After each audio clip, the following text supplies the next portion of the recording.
Assalamualaikum warahmatullahi wabarakatuh. Halo, apa kabar anak-anakku yang hebat? Selamat pagi. Hari ini kita bertemu lagi dalam mata pelajaran fisika. Yang kali ini materinya adalah momen inersia partikel.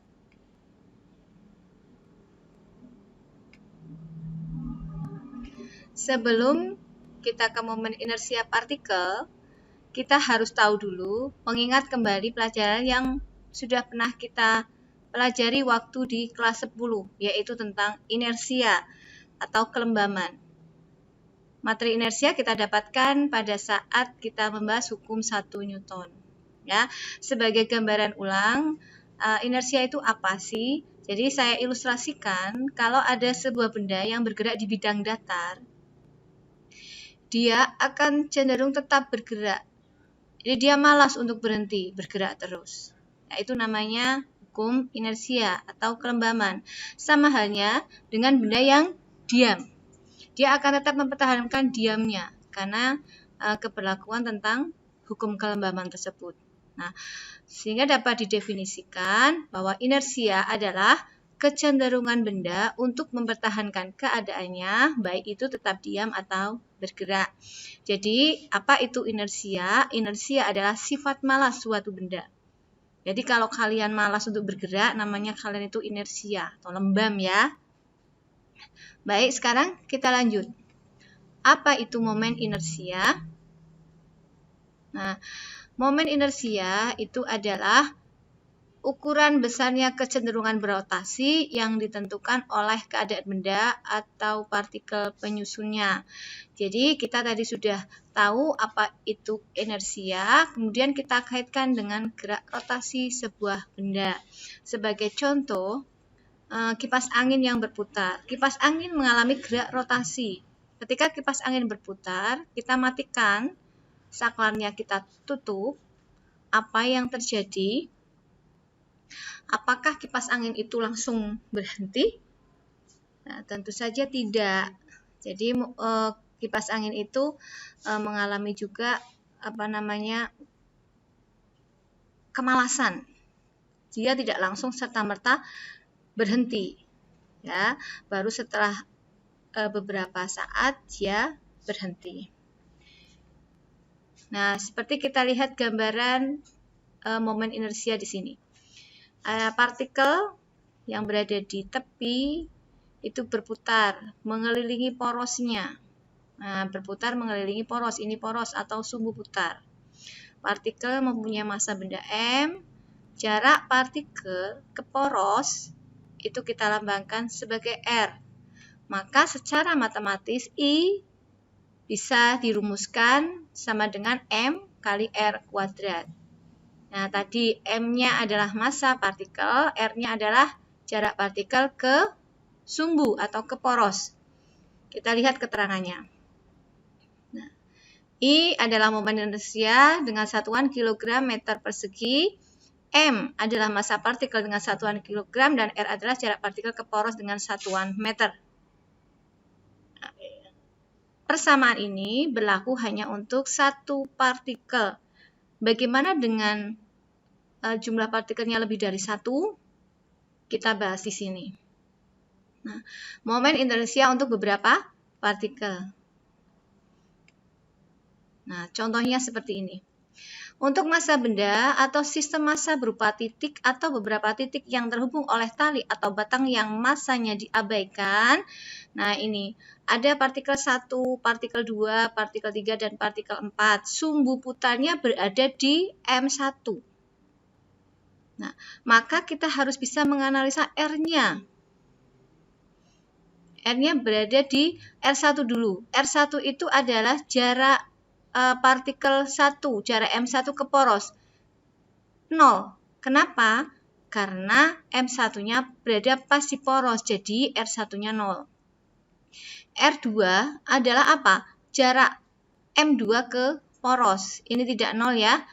Nah, karena dia mempunyai jarak, yaitu R2. R3 adalah jarak M3 ke poros, sedangkan M4 adalah jarak partikel 4 ke poros. Apakah persamaan yang digunakan? Kita lihat, nah, sigma M. Karena M-nya lebih dari 1, maka kita menggunakan sigma M. Bisa dijabarkan satu persatu.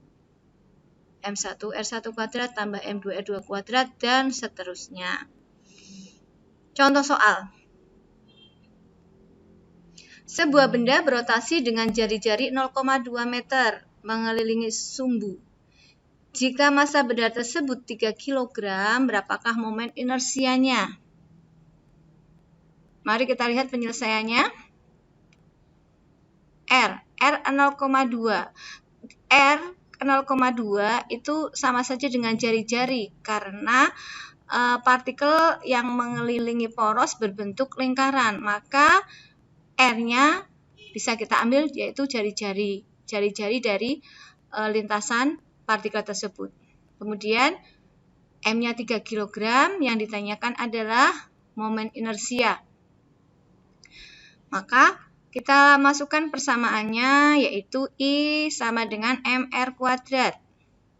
Akan dihasilkan momen inersianya adalah 0,12 kg meter persegi.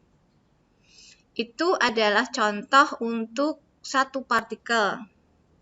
Kemudian contoh yang kedua, kita lihat ada beberapa partikel, yaitu ada 3 buah partikel.